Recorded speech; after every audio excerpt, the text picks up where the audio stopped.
పుట్టపర్తికి ఎంతో ఆధ్యాత్మిక కేంద్రమైన మన భగవాన్ శ్రీ సత్యసాయి బాబా గారు నడయాడిన ఈ పుణ్యమైన గడ్డపై మనకు మన భావి భవిష్యత్ తరాలకు చరిత్ర కలిగినటువంటి యుద్ధ విమానాల తయారీ కేంద్రం 1,00,000 కోట్ల ఖర్చుతో మన పుట్టపర్తికి తీసుకురావడం మనందరి అదృష్టంగా భావిస్తున్నాను. అందుకు మన అందరి తరపున, పుట్టపర్తి వాసులందరి తరపున, మన తెలుగుదేశం పార్టీ కార్యకర్తలందరి తరపున నరేంద్ర మోదీ గారికి మరియు ఎంతగానో కృషి చేసిన ఈ ప్రాజెక్ట్ తీసుకురావడానికి ఎంతగానో కృషి చేసిన మన చంద్రబాబు నాయుడు గారికి మరియు మన ఐటీ శాఖ మంత్రులు నారా లోకేష్ అన్న గారికి, మన స్థానిక శాసనసభ్యురాలు పల్లె సింధూరారెడ్డి మేడం గారికి మరియు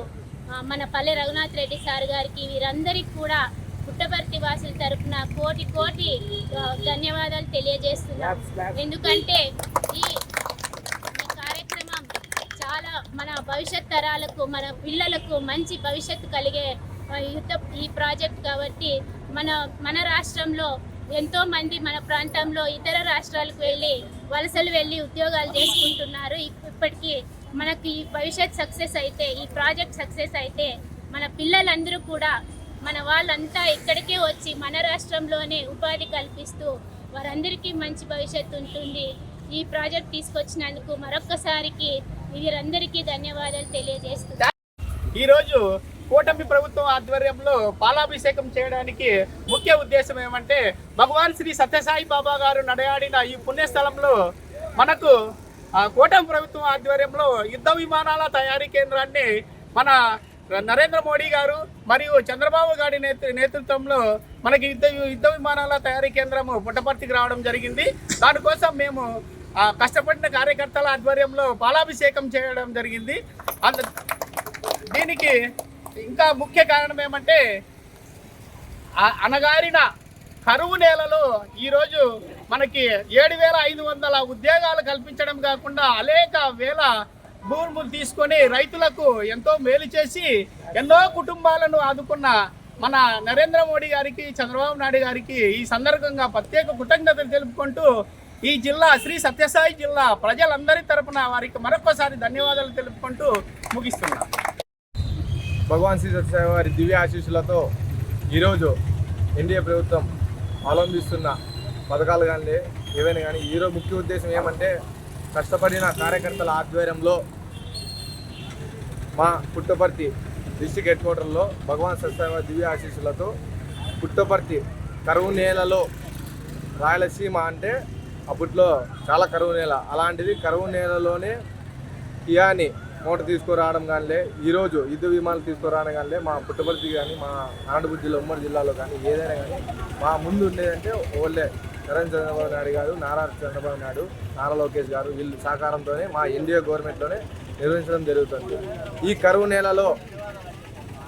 కారు పరిగెత్తాలన్నా కూడా ఓ చంద్రబాబు నాయుడుతోనే సాధ్యము. కరువు నేలలోనే యుద్ధ విమానాలు గాలిలో ఎగరాలన్నా కూడా నారా చంద్రబాబు నాయుడు కానీ, నారా లోకేష్ గారు వీళ్ళ ఆధ్వర్యంలో జరుగుతాను. కాబట్టి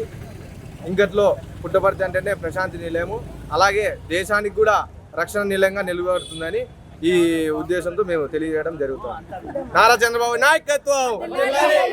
భగవాన్ శ్రీ సత్యసాయి బాబా వారు నడయాడిన ఈ ప్రదేశంలో పుట్టపర్తి ఉమ్మడి అనంతపురం జిల్లా సత్యసాయి ఈ కరువు జిల్లాలో గతంలో కూడా తెలుగుదేశం పార్టీ అధికారంలో ఉన్నప్పుడు గౌరవనీయులు ముఖ్యమంత్రి వర్యులు నారా చంద్రబాబు నాయుడు గారు ప్రత్యేకంగా మనకు అందరికీ తెలిసిన విషయమే కియా ఫ్యాక్టరీ తెచ్చి అప్పుడు కూడా కరువు నుంచి కొంచెం కాపాడాడు. తర్వాత అదే దృష్టిలో ఉంచుకొని ఈ అనంతపురం జిల్లా చాలా కరువులో ఉంది, యువతను ఆదుకోవాలి, యువతకు ఉద్యోగ అవకాశాలు కల్పించాలి అనే మనోనిశ్చయంతో ఆయన శతవిధాలుగా అహర్నిశలు రాత్రి పగలు అనక కష్టపడి కేంద్రాన్ని ఒప్పించుకొని నరేంద్ర మోడీ గారి సహకారంతో ఈరోజు యుద్ధ విమానాల తయారీ పరిశ్రమను ఇక్కడ తెచ్చి మనకు ఎంతోమందికి ఉపాధి అవకాశాలు కల్పించి మనందరినీ కూడా ఆదుకోవడానికి ఆయన ఇంత కష్టపడిన నారా లోకేష్ గారికి, చంద్రబాబు నాయుడు గారికి, నరేంద్ర మోడీ గారికి, అదేవిధంగా మన నియోజకవర్గ నూతనంగా ఫస్ట్ టైం ఎమ్మెల్యేగా ఒక మహిళ ఇంత కష్టపడి ఆమె కూడా శతవిధాల కష్టపడి మన పుట్టపర్తికే రావాలని చెప్పి ఈ పరిశ్రమను ఎంతో అసెంబ్లీలో చర్చించి తీసుకొచ్చిన ఆమెకు, తర్వాత మాజీ మంత్రివర్యులు రఘునాథ్ రెడ్డి గారికి, చంద్రబాబు నాయుడు గారికి, నరేంద్ర మోడీ గారికి, పవన్ కళ్యాణ్ గారికి, తర్వాత లోకేష్ బాబు గారికి కూడా ఈ తెలుగుదేశం పార్టీ కార్యకర్తల తరఫున, అందరి తరఫున, పుట్టపర్తి నియోజకవర్గ ప్రజలందరి తరఫున కూడా శతకోటి నమస్కారాలు చేస్తూ మీకు అభినందనలు తెలియజేస్తున్నాం. ఇంతటితో మాకు నిజంగా చాలా చేసాము, ఇంతకంటే మేమేం చేయగలము. కార్యకర్తలు అనే వాళ్ళు